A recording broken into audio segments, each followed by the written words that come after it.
Hi friends, welcome to my channel. ఈ channel చూస్తున్న వారందరికీ స్వాగతం అండి. ఇదివరకు మా ఛానల్ను సబ్స్క్రైబ్ చేసుకుని వారు ఉంటే ప్లీజ్ సబ్స్క్రైబ్ చేసుకోండి, లైక్ చేయండి, షేర్ చేయండి. అలాగే ఏళ్ళ ఆల్ అనే బటన్ నొక్కండి. మేము పెట్టిన ప్రతి వీడియో కూడా మీకు అందుబాటులోకి వస్తాయండి. మేము ఈరోజు శనగపప్పు ఉడకబెట్టుకొని దాని నుండి వచ్చిన నీళ్లు కట్టు అంటారండి, దాంతో మేము చారు చేసుకుంటున్నామండి. దీన్ని కట్టు పులుసు అని కూడా అంటారు.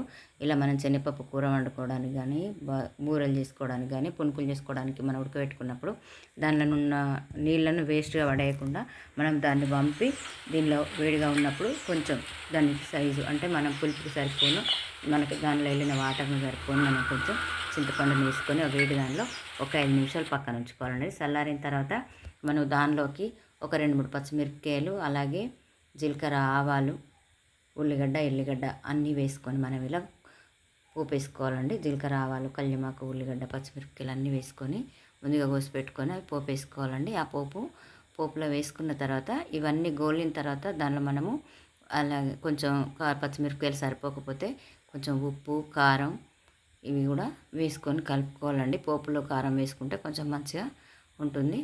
అలాగే మనం ఇవన్నీ వేగిన తర్వాత దాంట్లో మనము ఈ ముందుగా రెడీ చేసుకున్నటువంటి ఈ రసం ఉంది కదా, ఈ రసాన్ని మనం వడగట్టుకొని దానిలో వేసుకోవాలి.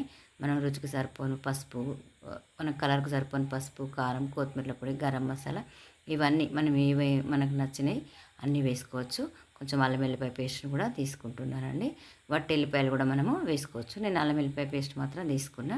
ఇలా అన్నీ మనకు పోపులో గోలిన తర్వాత మనం ముందుగా తీసి పెట్టుకున్నటువంటి ఈ రసం ఉంది కదా, ఈ రసాన్ని పోసేసుకోవాలి. పోసేసుకొని నేను కొంచెం దానిలోకి పప్పు మిక్సీ పట్టుకొని ఉంచుకున్నా. అలాగే కారం కూడా సరిపోదని నేను కొంచెం కారం వేసుకున్నా. మీరు సరిపోయని పచ్చిమిరపకాయలు తీసుకుంటే కారం వేసుకోవాల్సిన అవసరం లేదు.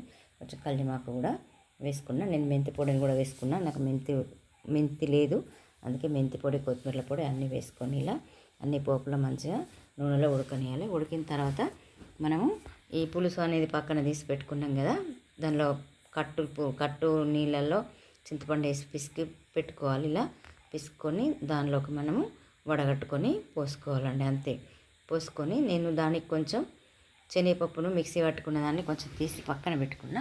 ఆ మిక్సీ పట్టుకున్న పప్పును కూడా కొంచెం లైట్గా దీనిలో వేసుకుంటే మరీ నీళ్ళలాగా కాకుండా కొంచెం చిక్కపడుతుంది. అంతే, మనకు ఇలా కట్టు పులుసు రెడీ అయినట్టేనండి. మీరు కనుక ఇదివరకు చేసుకున్నట్టుంటే మాది ఎలా వచ్చిందో చూసి ఒకసారి కామెంట్ బాక్స్లో కామెంట్ చేయండి. లేకపోతే మీరు చేయకపోతే ఒకసారి చూసి మీరు ఒకసారి ట్రై చేయండి. ఈ వీడియోని చూసి ఒకసారి లైక్ చేసి, షేర్ చేసి, సబ్స్క్రైబ్ చేసుకోండి. అలాగే కొంచెం దానికి సరిపోను ఉప్పును కూడా వేసుకోవాలి. ఒకసారి మసిలిన తర్వాత దించి మనం అన్నంలో వేడివేడి అన్నంలో పోసుకొస్తుంటే చాలా బాగుంటుందండి. మీరు ఒకసారి ట్రై చేయండి.